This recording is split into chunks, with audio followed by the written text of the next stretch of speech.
Bien, je réponds à l'invitation de parler pour la première fois aujourd'hui, devant vous tous. Bonjour à tous, et puis bonjour à tous ceux qui nous regardent. Ce matin, je vous prie de m'excuser, mais c'est la vie, je dois partir juste après mon intervention. C'est très impoli, j'en conviens, mais c'est pas de ma faute. Je cherche à me justifier. J'ai 60 ans aujourd'hui et je dois partir au resto. Et donc, je dois être au resto tout à l'heure. Bref. C'est des choses qui arrivent. Ah, j'ai des gros problèmes. M'excuserai. Voilà. Voilà. Alors ce matin, je vais vous parler du salut par grâce, ou le titre c'est Salut par grâce ou le salut par la comptabilité. Alors, j'ai rien contre les comptables, ni la comptabilité d'une façon générale, on en a certainement dans cette salle, vous allez comprendre. Je tire de ce texte, vous savez, Romains 1, 15, le juste vivra par la foi. 5 mots qui ont fait couler beaucoup de choses. Alors, voilà. Si vous êtes ici, c'est que très certainement, vous avez été touché par la grâce de Dieu. Cette expression vient de la Bible, dans Éphésiens. C'est par grâce que vous êtes sauvés, par le moyen de la foi. Et cela ne vient pas de vous, c'est le don de Dieu. Dieu veut. Tout vient de l'amour de Dieu pour nous. Un Dieu immense, amour immense. Chaque pécheur que nous sommes, repenti, est un pécheur sauvé. La grâce qui sauve est entièrement gratuite et imméritée. C'est une faveur divine. Elle sauve non pas selon les œuvres de la loi, mais par la foi que nous avons en Jésus-Christ. Le pécheur repenti vit, étant délivré de la culpabilité de ses péchés par la grâce qui pardonne et qui justifie. En somme, la réponse que l'homme peut donner à la grâce de Dieu, c'est sa foi. Nous avons foi en Jésus-Christ en retour de la grâce infinie de Dieu. Nous vivons par la foi. C'est tout le message de la Bible qui est traversé par cette vérité. Dieu s'est donné totalement pour nous. Il attend de nous la même chose. Le juste vivra par la foi, peut-on lire dans l'Épître aux Romains. Expression reprise par Paul, que l'on trouve en premier chez Habacuc. Vous connaissez cette vérité. Là où le péché abonde, la grâce surabonde. On peut lire ce verset dans Romains 5. Tout cela est connu de vous. Tout cela nous permet de vivre notre quotidien. Par la prière, la louange, la communion fraternelle et par la vie de l'Église tout simplement. Ces promesses extraordinaires nous permettent de vivre sur cette terre avec Dieu, même si ce n'est pas facile du tout. Dieu nous accompagne dans notre quotidien. Je vous rappelle que Dieu n'a pas promis le ciel sur la terre, mais qu'il serait avec nous tous les jours.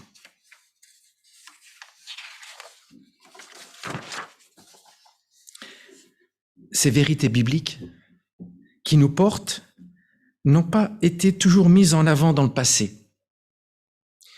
Curieusement, le message de la grâce de Dieu n'a pas été compris à sa juste et importante valeur que nous lui donnons de nos jours.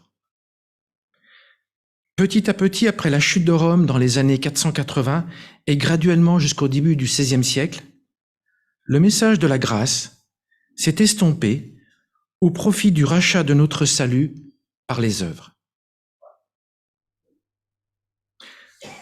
Le besoin humain d'acheter son salut, de le mériter, à l'époque du Moyen-Âge était un sentiment, un besoin très présent. À l'époque où la croyance en Dieu était universelle, l'athéisme n'existait pas encore, chaque croyant devait mettre de l'ordre dans ses relations avec Dieu dans sa vie de tous les jours et pour son éternité future. Autrement dit, Le premier but sur terre est de sauver son âme, de gagner le ciel et d'obtenir son salut. Nous sommes tous des créatures imparfaites. Il y a donc inscrite dans notre condition humaine comme une insuffisance, comme un manque, un solde débiteur. Pour répondre aux besoins des fidèles à l'époque, des solutions simples, palpables, vont être mises en place. Des rites, des gestes, autrement dit, une sorte de comptabilité. En apparence, cela rassure. Le corollaire de ce montage comptable, de ce plan comptable, c'est l'insécurité permanente du système lui-même. Nous sommes en danger de n'avoir pas agi suffisamment, d'être fauchés par la mort à l'improviste. Nous devons donc faire toujours plus, d'où la multiplication des rites ou des pratiques de toutes sortes. Le but étant de se déculpabiliser et de revenir dans le positif.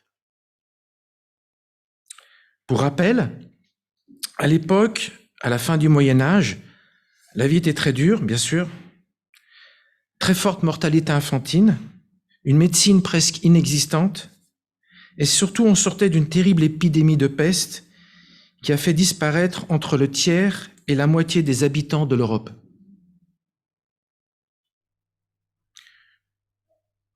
Je vous laisse imaginer un instant, enlever le tiers ou la moitié de votre famille, de vos amis, de vos voisins, de vos collègues. Ça fait un choc. On pensait à l'époque que l'épidémie de peste était un fléau envoyé par Dieu du fait de nos trop nombreux péchés, dans le but de purifier l'Église pour la préparer au prochain retour du Christ sur terre. À l'époque, la Bible était sous forme de manuscrits, de gros textes, de gros bouquins, qui n'existaient que dans les monastères ou les universités.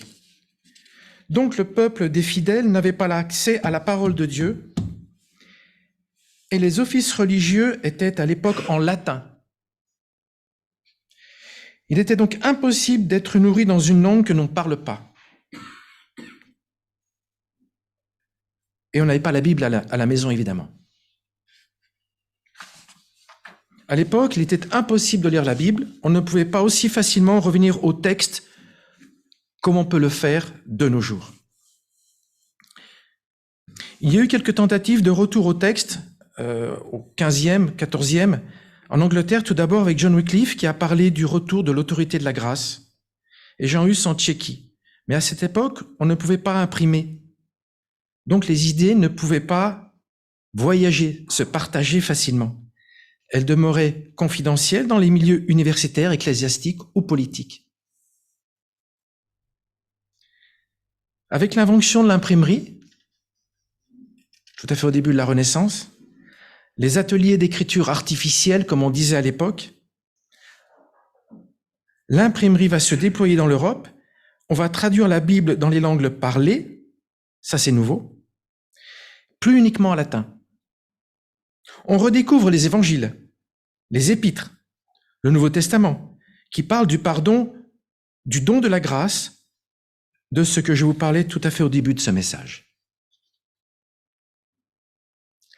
Ainsi, le message de la grâce va se déployer d'abord dans toute l'Allemagne au départ, puis dans les universités en Europe, puis les personnes qui savaient lire, les marchands, la noblesse, jusqu'à nous tous ce matin. C'est donc aux portes de ce que les historiens appelleront plus tard la Renaissance, par qui le commun des mortels peut commencer à lire la Bible, à découvrir par lui-même la parole de Dieu. C'est aussi une renaissance spirituelle pour l'Europe. Chacun peut maintenant avoir accès au texte et découvrir, émerveiller, le privilège d'avoir un accès gratuit à la grâce. Ceci est une révolution. Ceci est une libération. Le fidèle peut enfin remettre ses peurs de l'avenir entre les mains de Dieu. Je peux enfin m'occuper des autres, car je n'ai plus à m'occuper de mon salut. Je n'ai plus à m'occuper de mes œuvres.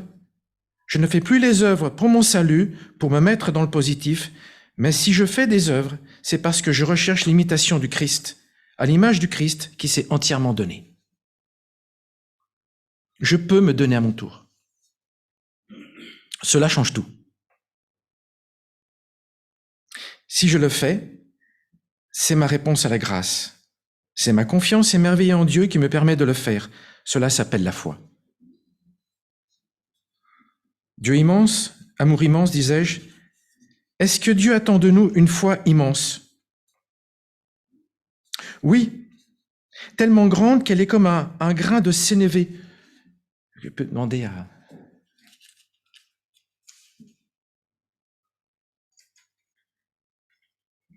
Comme nous sommes très limités dans notre capacité à comprendre les choses spirituelles, Jésus-Christ a pris l'exemple d'un grain de sénévé. Alors, un grain de sénévé, je cherchais à savoir ce que c'était. J'ai trouvé ça sur Google, je ne sais pas si c'est vrai. C'est ça, c'est une tête d'épingle. Hein. C'est une tête d'épingle. Alors, j'ai trouvé ça, d'abord, je dis, tiens, mais ça, c'est l'humour de Dieu. Voilà, Dieu se donne entièrement, il va se donner à la croix, il se donne entièrement, et il attend de nous en retour ce qu'on appellerait comme ceci. C'est un exemple, hein, c'est pas ça, mais ça s'appelle la foi. Et comme on est très limité, il nous a donné un exemple comme pour des enfants. Ça, j'ai trouvé ça qu'il y a beaucoup d'humour, mais c'est surtout beaucoup d'amour de la part de Dieu. Ce grain peut même faire bouger les montagnes. Enfin, je veux dire, la foi peut faire bouger les montagnes. C'est le paradoxe de la vie avec Dieu. Un presque rien, mais qui change une destinée pour l'éternité. Vous savez, c'est comme ces champions olympiens qui perdent une médaille d'or pour 1/100e ou 1/1000e de seconde. Là, on l'a gagné, avec presque rien à la fois. Dieu a tout fait. Pour autant, est-ce que tout est réglé? Si la grâce nous est offerte gratuitement, à grand prix pour Dieu, est-ce que nous vivons par la grâce? Si je me base sur la vie du monde, nous ne vivons pas du tout par la grâce. Toute la société vit uniquement par les œuvres ou les mérites. L'enfant dès l'école recevra un carnet de notes qui lui dira s'il est dans le positif ou le négatif. Plus tard, à l'âge adulte, on dit qu'il faudra gagner sa vie. Tout est marchandage, échange. Tel est le langage du monde. Voilà comment est modelé notre cerveau, comment il est formaté. La grâce n'est pas dans le monde. En somme, tout notre cerveau est perverti par l'influence du monde, qui veut nous ramener en permanence à ce que l'on vaut par nos mérites, par ce que l'on fait et non par rapport à ce que l'on est. Voilà qui peut en déstabiliser plus d'un.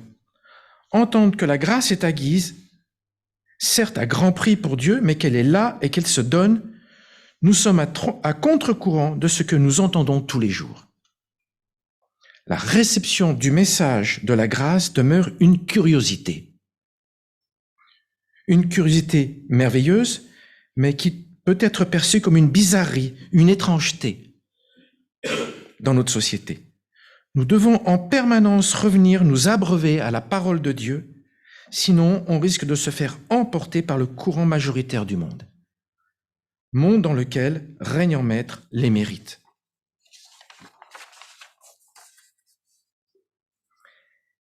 Il y a quelques années, un pasteur américain me disait qu'il n'existe pas plus beau message pour un humain que d'entendre le message de la grâce. Il n'y a rien de plus beau. Comment ne pas répondre autrement que par une foi enthousiaste? La foi vient de ce que l'on entend, et ce que l'on entend vient de la parole de Dieu. Romains 10. Ce qui est extraordinaire avec Dieu, c'est que lorsque l'on parle de la foi, c'est Dieu qui parle à travers nous. Il veut nous inclure dans son projet. Il veut nous inclure dans son projet de vie plutôt que plutôt que de nous rejeter, plutôt que de nous exclure. Quel encouragement extraordinaire. Il compte sur nous. Il est avec nous. Il est pour nous.